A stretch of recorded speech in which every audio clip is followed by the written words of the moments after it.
ഈ ഇലക്ഷൻ എന്റെ അങ്ങനെ ഇന്റഗ്രിറ്റി ഇഷ്യൂസ് ഉണ്ടെങ്കിൽ അവർ പറയാം. ഞാനിപ്പോ ആരാണ് IPL സ്കാമിൽ പാർട്ടിസിപ്പേറ്റ് ചെയ്തത് അതൊന്നും ഞാൻ പറഞ്ഞല്ലോ.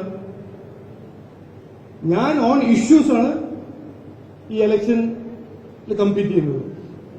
ഞാനിത് എന്താണ് പറയാൻ ആഗ്രഹിക്കുന്നത്, വെറുതെ ഒരു കമ്മ്യൂണിറ്റിനെ പേടിപ്പിച്ച് നുണയും ഹാഫ് ട്രൂത്തും പറഞ്ഞ് ഇവിടെ ഒരു ഇന്റലക്ച്വൽ MP ആണല്ലോ, അദ്ദേഹം ഒരു പച്ച കള്ളം പറഞ്ഞു. that political asylum for Muslims will be prevented by CAA. ഇതിപ്പോ എല്ലാവർക്കും അറിയാം നുണയാണ്. എന്തിനാ പറഞ്ഞത്? EP ജയരാജൻ രാജീവ് ചന്ദ്രശേഖറിന്റെ വൈഫിന്റെ ആരോ ഒരു ബിസിനസ് ഡീലുണ്ടെങ്കിൽ അത് കോൺഗ്രസും അല്ല BJPയും CPMന്റെ എഗ്രിമെന്റ് ആണ്. ഇതെല്ലാം ഒരു ഫിക്ഷൻ. എന്തിന്? ഒരു കമ്മ്യൂണിറ്റിനെ പേടിപ്പിക്കാൻ, അത്രേ ഉള്ളൂ. ആൻഡ് ഞാൻ സബ്മിറ്റ് ചെയ്യുന്നു, ഞാൻ ആ കമ്മ്യൂണിറ്റിയിൽ നിന്ന് ജനങ്ങളെ മീറ്റ് ചെയ്യുന്നുണ്ട്. ഈ സ്ട്രാറ്റജി ഇവിടെ നടക്കില്ല. അത് തെലങ്കാനയിലെ ഇറ്റ് മേ ഹാവ് വർക്ക്, ഇവിടെ നടക്കില്ല. ഞാൻ നടക്കാൻ സമ്മതിക്കും. ഇവരുടെ ഓരോരോ നുണ ഐ വിൽ എക്സ്പോസ് ഇറ്റ്. അതിൽ ടൈം സ്പെൻഡ് ചെയ്ത് എക്സ്പോസ് ചെയ്യണമെങ്കിൽ ഞാൻ ചെയ്യും. ബട്ട് ഈ എന്റെ ഒരു സബ്മിഷൻ, ഈ election should be fought on the main issues.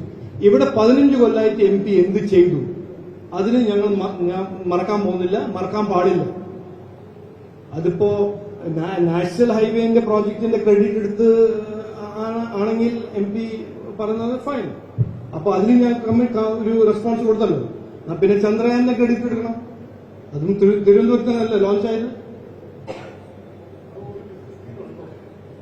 ഒരു വിധം ഞാനിത് ക്ലാരിഫൈ ചെയ്താൽ പ്ലീസ് ഡോണ്ട് റിപ്പീറ്റ്. ഇതിന്റെ ഈ ഇഷ്യൂവിനെ ഡിസ്ട്രാക്ട് ചെയ്യുന്ന അങ്ങനെ ഡിസ്റെസ്പെക്ട് ചെയ്യില്ലേ പ്ലീസ്. ഞാനത് ആസ്ക്ഡ് ആൻഡ് ആൻസേർഡ് ആണ്. ഇന്ന് ഞാൻ അറ്റംപ്റ്റ് ചെയ്യുന്നത് what are the main issues for this election.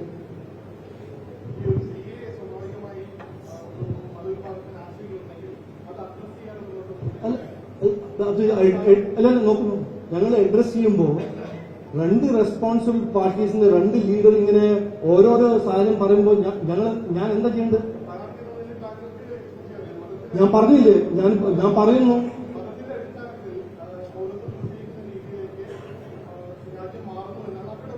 അത് നോണയാണെന്ന് ഞാൻ പറഞ്ഞു. അത് what more can I say?